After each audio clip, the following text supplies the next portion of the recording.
welcome back to my wardrobe. This video is a week late because I had a lot on last week, but I'm here and I'm going to post 2 videos in a row, so look out for those. This week is about being assertive. So this is week 4 of the Increasing Self-Esteem workbook class thing that I went to.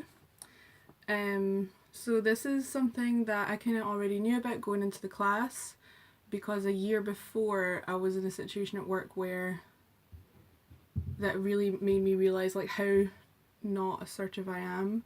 I'm a very non-confrontational person, and there was a situation at work that required me to actually speak my mind. So I got a book about it, and I think the book is called something really weird like When I Say No I Feel Guilty. I think that's what it's called. I didn't read it all through because it kind of got into like really weird like territory about being mean to retail workers. But like I kind of already knew going into this week's workbook class what being assertive was all about, although it did help me like relearn the tools and also like learn some other ways of going about being assertive.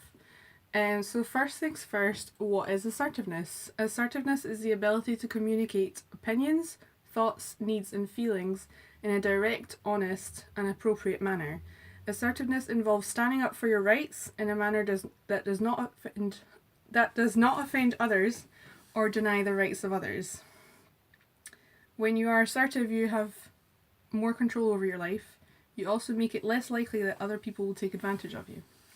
So the other ways that you could react to situations other than assertiveness are passive, passive-aggressive and aggressive. So they all sound kind of self-explanatory, but let's go over them. Passive would be someone who's a bit of a pushover, who says yes when they really mean no, who let other people make decisions for them and they never ask for what they want. And that leads to a lot of resentment, because if you don't ask for what you want, you're expecting people almost to guess what you want, and then when that doesn't happen you get angry, but you're not going to say anything about it because you're passive, so then you get more angry. And it just leads to like frustration because no one can get it, but that's more frustration at yourself because you're not saying it. And I feel like passiveness is a bit of like another cycle where it's really hard to break it, because like if you're so used to not asking for what you want, it's really hard to start. And also once people know you as kind of a pushover or the person who always says yes and is always there, it's really hard to stop doing that.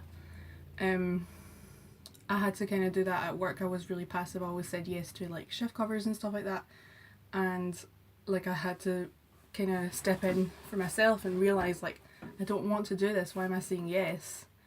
And assertiveness really helped. But we'll get into that in a little bit.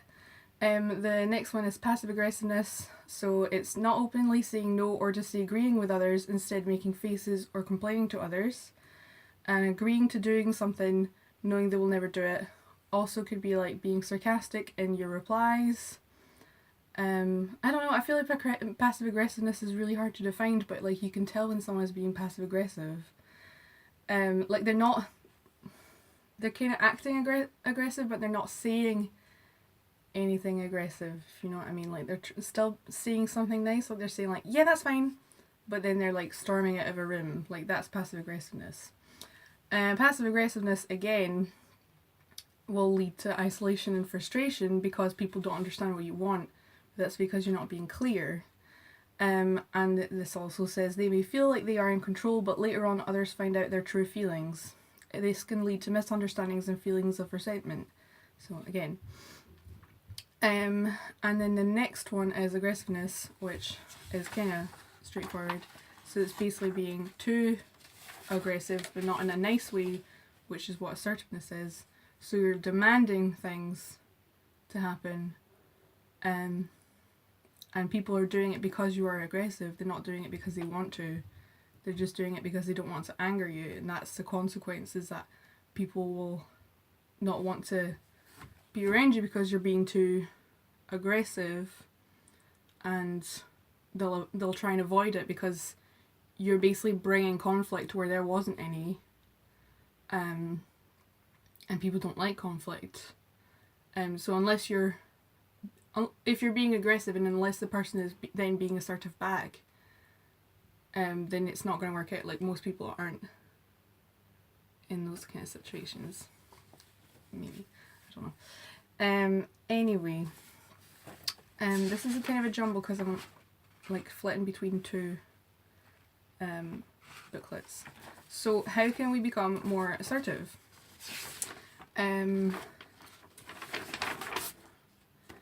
The first big thing for me learning how to be more assertive is being able to say no.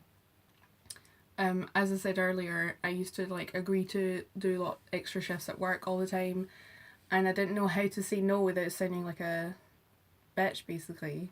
But you're allowed to say no. You're allowed to not agree to things. You're allowed to have free time. This is more specifically for work, but like this can be for anything. Like if a relative wants you to hang out, you're allowed to say no. You don't have to go to family events if you don't want to go. And you don't have to make up elaborate excuses, you can just say no. So this is saying, be clear about your decision, otherwise everyone will be confused, including you. So if you make up like an elaborate excuse, and then you get caught in a lie, you'll be like, wait, what did I say? You just need to be clear. Be direct and honest so that you can make your point effectively. Like, I don't know. In that case, I would say like, if it's like for a family event and you just don't want to because you don't want to hang out with the people that are there, don't maybe say like, no, I'm not going because I don't want to be around those people. You can just say no.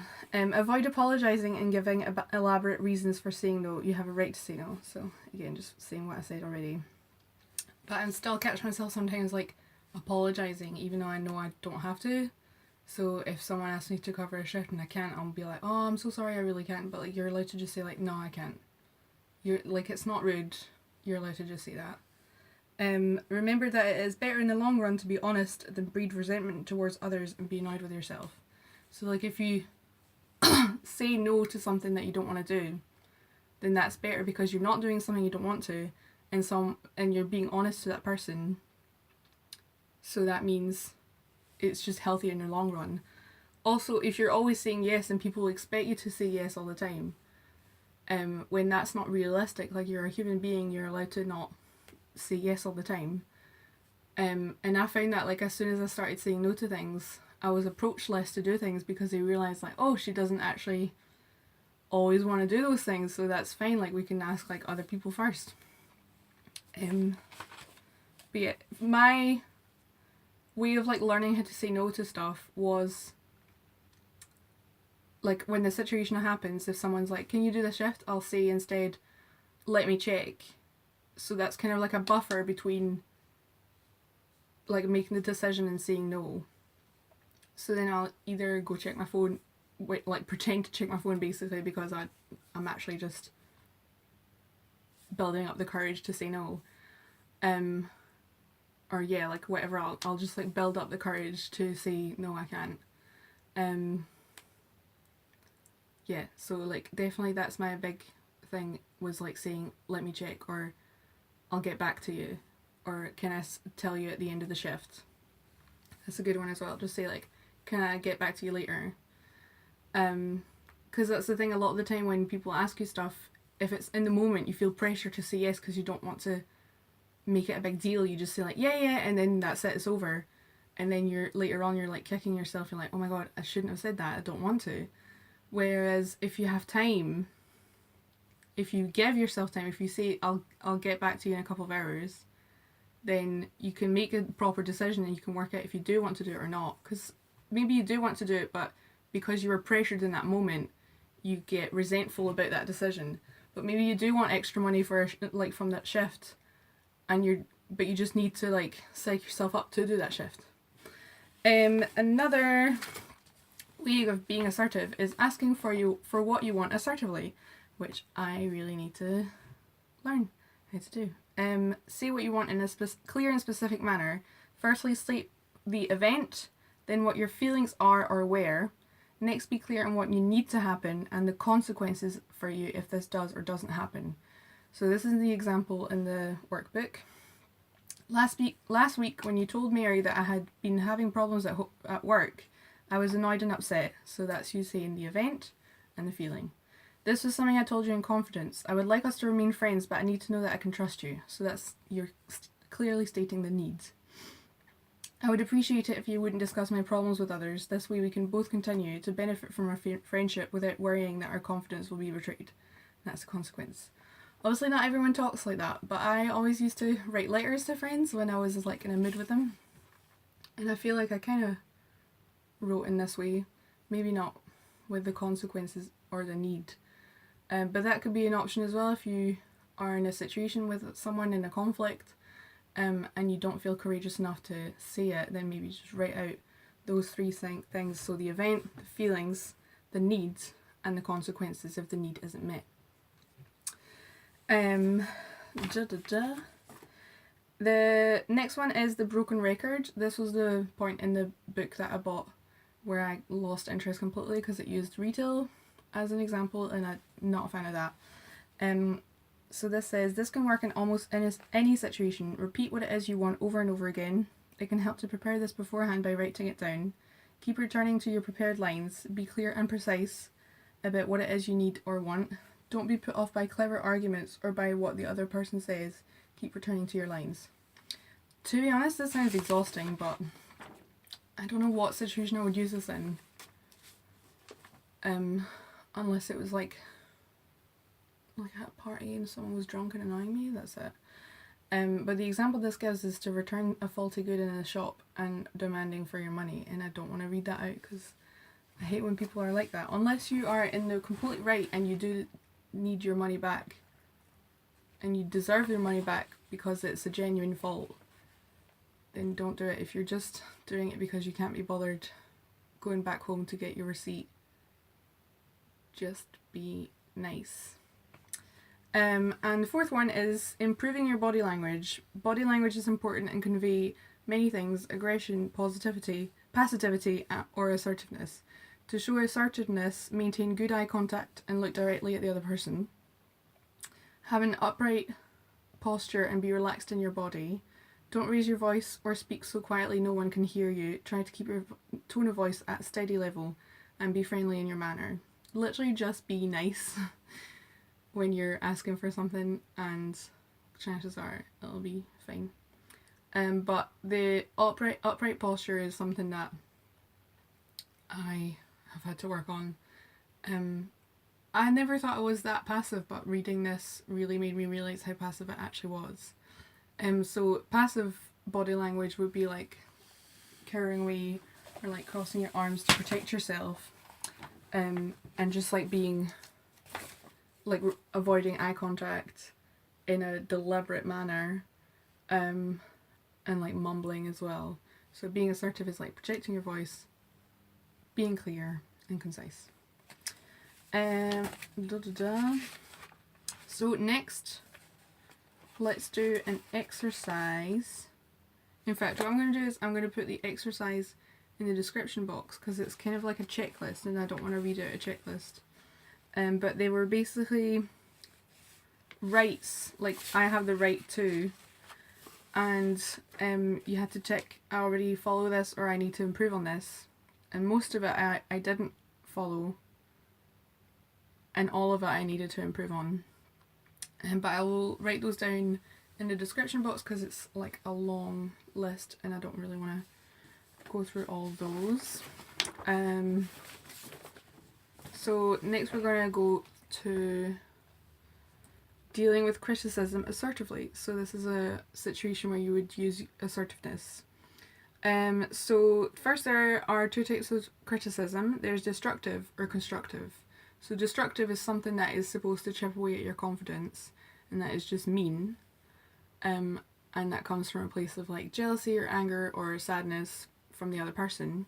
And constructive is someone who actually cares about you and wants to see you improve, and is maybe not saying it in a nice tone, but is saying it in a way that they know you can improve the situation or the work that you're producing or whatever. The criticism may have some validity, but if it is delivered in an unhelpful way, it is destructive. The person has not thought about what they are saying or may intend to hurt or embarrass someone else. Constructive criticism is more helpful and non-threatening. Again, the criticism can have some validity, but the intention is to help the other person learn or grow from the criticism. So constructive criticism isn't always right. Like, for example, if a tutor is giving you constructive criticism, it may just be because they realise they have to give constructive criticism, but you don't always have to take it on board. Like a lot of the times with my tutors anyway, if they think that if they give too many compliments that you'll then not work as hard. So it's a way of like pushing you. But not everyone responds well to that. I respond well to constructive criticism, but a lot of people then get upset about it. So this is kind of realising this is about learning like how to respond to all sorts of criticisms. So, how to respond to criticism. Stop and ask yourself, have I really been criticised? Am I mind reading? Do I need to check things out by asking the person to explain what they mean? Is this valid or not? Respond to the words and not the tone. So if someone is saying something in an angry, aggressive manner, then don't respond in kind with the same raised voice, but listen to what they're actually saying and respond to that instead. You may want to wait before responding. If you are angry or hurt and feel unable to speak immediately, take time to think things over and reply later in an assertive way using the techniques discussed earlier in the workbook. So going back to the broken record, or saying the event, the feeling, the need and the consequence. Responding to destructive criticism. Simply state that you disagree. So say, I don't agree with that. Remain calm and ensure your tone of voice is even. Keep eye contact. Example, criticism. You always put that in the wrong place. So you would say, no, I might have done it once or twice, but not always. I don't always put it in the wrong place. And I wrote down, avoid becoming aggressive or passive. So don't shout it back. Just remain calm. I need to work on this a lot because I have a short patience sometimes and I get really aggressive. Explain without offering excuses. If appropriate, you may wish to offer your version of events with a brief explanations. The second way to respond would be to... Is that what I'm saying? Yeah. The second way to respond is to inquire. You might want more information to determine if the criticism is valid or not before you disagree or agree. Example, what do you mean by that? In what way am I unreliable? Ask for clarification. When you are given indirect or non-verbal criticism, it's fair to ask the person about it. This forces the person to take responsibility for what they are saying.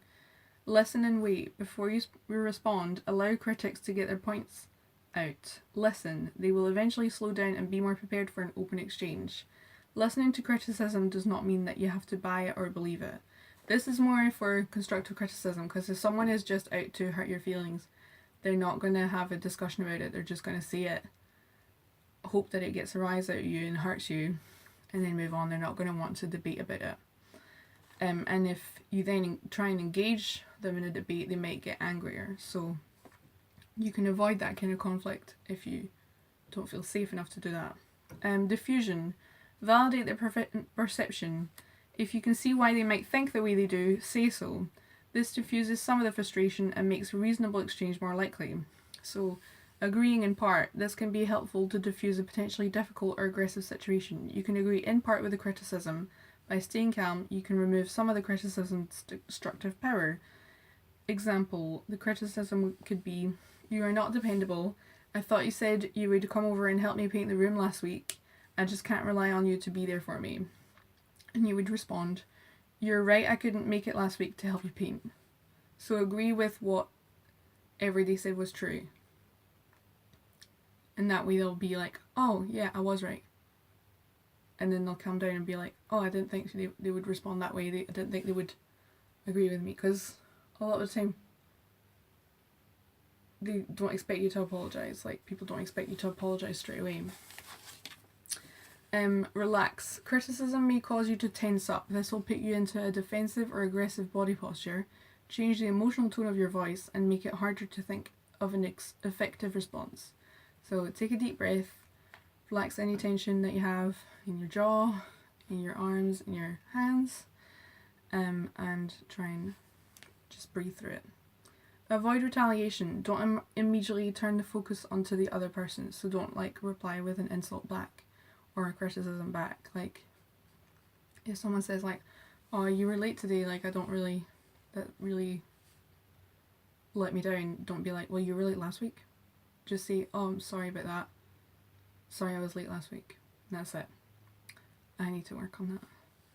Hold back. The intention of some indirect criticisms may be to get a rise out of you.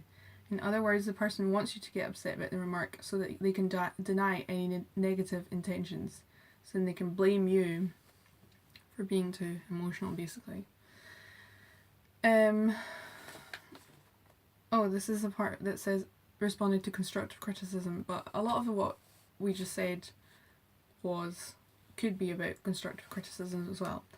Anyway, if someone gives you constructive criticism in a setting that is supposed to be a constructive criticism, so your manager's telling you didn't do your job properly, your tutor is telling you could improve on your work, your flatmate is telling you don't clean the house as often as they do, what to do is accept the criticism. If the criticism is valid, then accept this in a calm manner without seeing this as a personal attack. So just say, "You're right." Do not apologise, instead accept that you are not perfect and can learn from mistakes that are made, just like everyone else. Challenge negative thoughts in that way that get in the way. Thank the person for their feedback. So saying something like, "You're right, I'll try not to do that again. Thanks for letting me know." That's all you have to say. "You're right, I'll try not to do that again. Thanks for letting me know." Those 3 sentences can get you out of most conflict. Like, if someone's having a go at you and you just say those 3 things, they'll calm the F down and you can just both go about your day, and then your job is to basically improve on what they just told you to do.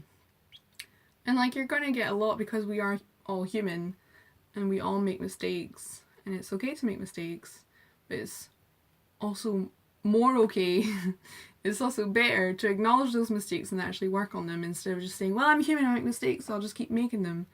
No, like sometimes you have to just pick up after yourself and actually do the work. Things to try. I think this is the end of it. So things to try. Look again at the rules of assertion and identify which rules you need to improve on. So I'll put those in the description box. Choose one and plan to put this into practice over the next week. Use the tools to help you in the situation and plan ahead by rehearsing what you have to say and writing it down if it helps. So I will write all those down in the box. I remember when we did this week, I did not do any of it, but that's mostly because no conflict actually happened in that week. And I'm pretty good at dealing with constructive criticism already. I'm sure there were a couple of things that I decided to work on. Yeah, so things like allowing yourself to make mistakes and realising it's normal to do so. So I already did this in the checklist, but I was like working on it a bit more. So when I messed up, instead of immediately berating myself, I was saying, "I'm allowed to make mistakes. Now how can I fix it?" Okay, so that was week 4, being assertive. As I've said 15 times, I will write that list down in the description box. I just needed to reiterate because I don't know what else to say.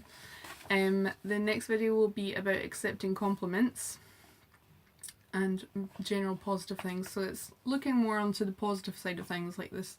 So far all the weeks have been about how to deal with negatives. So next video really is going to be about how to deal with positives and how to take those genuinely and reaffirm like good things that you think about yourselves. Cool, so I'm going to literally be filming the video in the next 2 minutes anyway. But I hope you enjoyed this video, and yeah, I'll see you next time.